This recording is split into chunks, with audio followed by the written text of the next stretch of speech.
That's how quickly it took Kyle Batt to shoot 2 Canyon County deputies. But now the tough part of this investigation begins. That's because the gun they found him with was missing its serial numbers.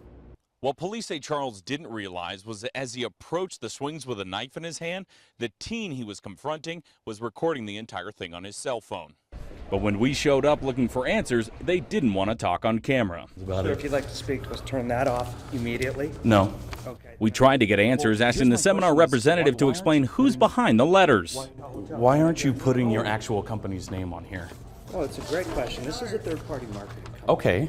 Right, so if you want to talk to me, turn that off. Okay, We just turn want that some off. answers. I'll give you the answers. Turn that off. But why can't you give us answers on camera? Because- You're a legitimate company, right? Absolutely. Glen Beeby is out there. He's been following this story closely for at least about the last hour now. Glenn?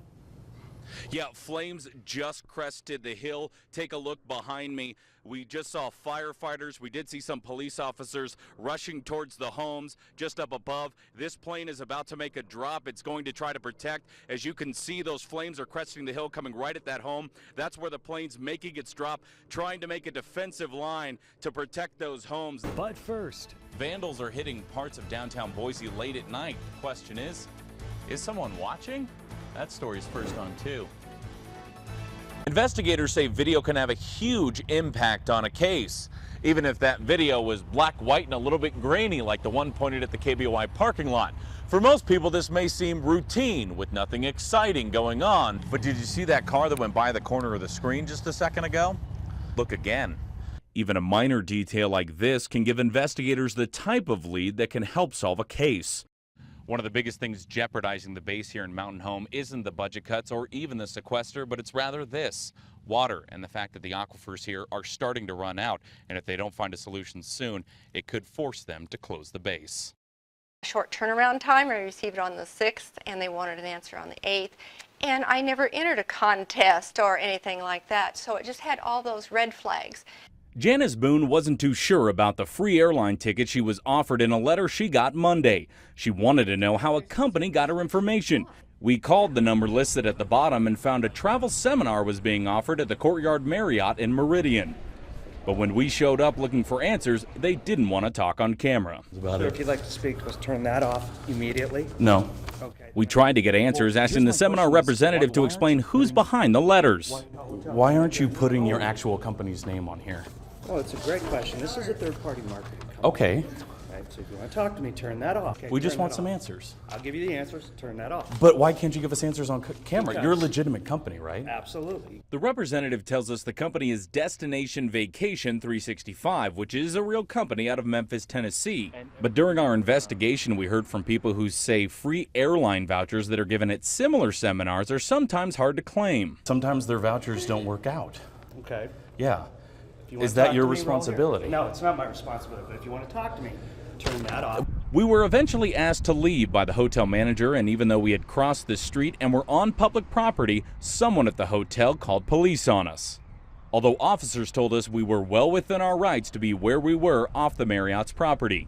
While there, we talked with Tom Bugby, who had just gotten out of the seminar, and while he didn't buy anything, he says it was pretty much what he expected. Say that it wasn't going to be high pressure sales, although I did feel pressured pretty hard. Actually, at the end when we said no, they brought in somebody else to try and close the sale. Glen Beeby, KBOI News, Meridian. One look around the Idaho Veterans Cemetery and you can see how big the toll of sacrifice and service really is. Those whose final resting place is with their fellow brothers and sisters in arms. While Madeline Taylor has earned that right to be buried here because of her 6 years of service in the Navy, her now deceased wife can't join her because Idaho law doesn't recognize their marriage. I'm not surprised. I've been discriminated against for 70 years. You know, they might as well discriminate against me in death as well as life.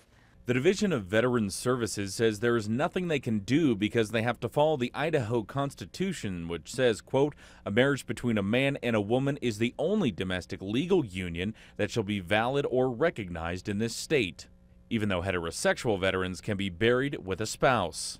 Taylor was hoping the cemetery would approve it since their ashes would fit in one spot on the wall. It's not taking up any more space to have both of us in there. And I don't see where the ashes of a couple old lesbians is going to hurt anybody. Gay couples are already allowed to be buried together at national veteran cemeteries, but the one in Boise is a state cemetery. The decision prompted Taylor to join the cause of Add the 4 Words during the last legislative session, hoping a change would allow her to have her final wish. Taylor says she refused to be buried anyplace else other than her hometown and plans to keep her fight going for the rest of her life and even beyond. I'll have the paperwork and both of our ashes in someone's care so that they can put it in when they get the laws changed.